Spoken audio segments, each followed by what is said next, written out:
pessoas, eu sou a Aire e hoje a gente vai falar de Elemento Ômega, o segundo livro de Alice, da autora nacional Priscila Gonçalves.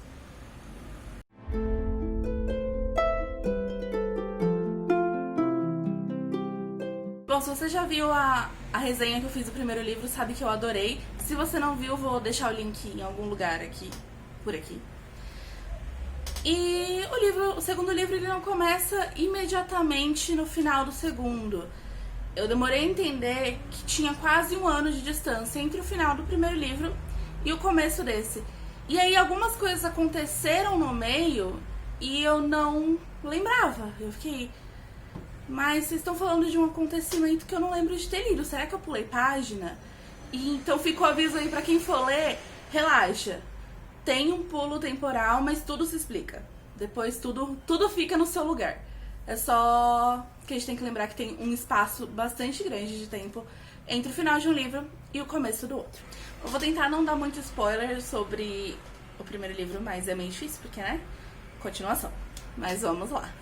Depois, então, dos acontecimentos do final do primeiro livro, a Alice, ela precisa treinar pra poder controlar a energia dracônica dela, que ela tem zero controle, é um perigo pra inimigo e amigo também. Então, a gente acompanha isso e acompanha a preparação dela pra segunda lua. Essa é basicamente a história. O livro, ele é bem curtinho, ele tem 200 páginas mais ou menos, então ele não foge muito disso aqui.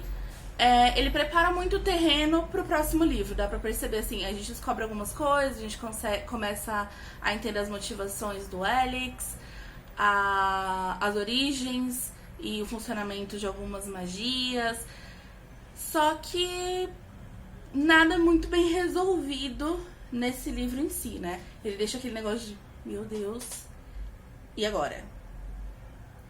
Né? Mas ele é super fluido, assim, não tem nenhuma parte que você fica, ai meu Deus, não acontece nada. Não, acontece muita coisa. Nada fecha, mas acontece muita coisa e ele é super dinâmico, assim, eu li acho que em 2 sentadas eu terminei o livro. Foi super rápido. Esse livro também eu achei que ele trabalhou muito mais com simbologia do que o primeiro.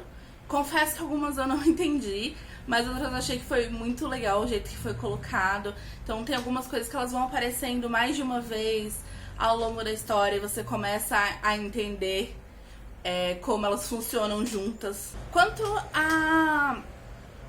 ao treinamento da Alice da energia dracônica, eu confesso que eu esperava que fosse mais difícil, porque foi colocado como um super desafio e os dragões ancestrais e tudo mais, e eu achei que foi uma parte muito linear. Ela foi bem interessante porque os dragões, eles ficavam em lugares diferentes, então teve contato com uma ambientação, teve ambientação na China, teve ambientação na floresta amazônica, que eu achei super legal porque entrou em alguns seres do folclore brasileiro. Eu achei super legal como isso foi feito e eles foram inseridos no contexto do mundo, né, dos metais e tudo. Então, assim, o Saci, ele tem uma perna mecânica de metal.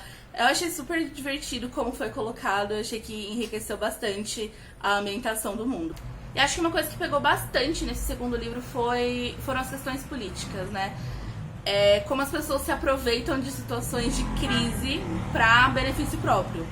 Então, o mundo tá acabando, tá tudo dando errado, você tem um inimigo que você deveria focar em enfrentar e você tá focando em coisas pequenas, você tá tentando distorcer situações pro seu próprio benefício.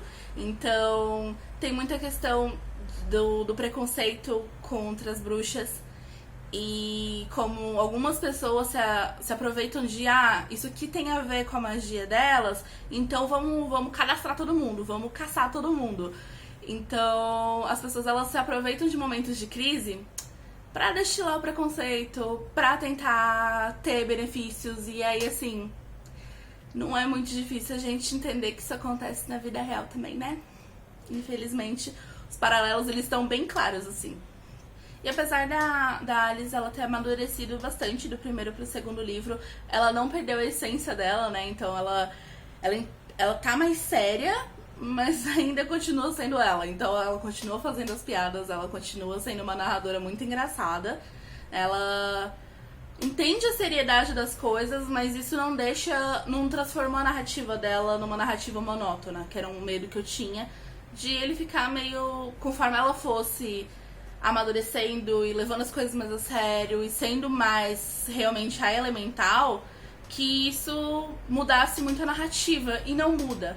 Então as atitudes dela são muito mais maduras, mas o jeito dela ver o mundo, o jeito dela comentar, as gracinhas, sim, mesmo nível, e continua muito divertido de ler. Bom, como eu falei, esse é um livro curtinho, então eu não tenho muito mais além disso pra falar, sem transbordar spoilers. E eu acho que não tem necessidade de me aprofundar tanto assim. Então o que fica aí? Fica aí a recomendação: leiam o primeiro, leiam o segundo.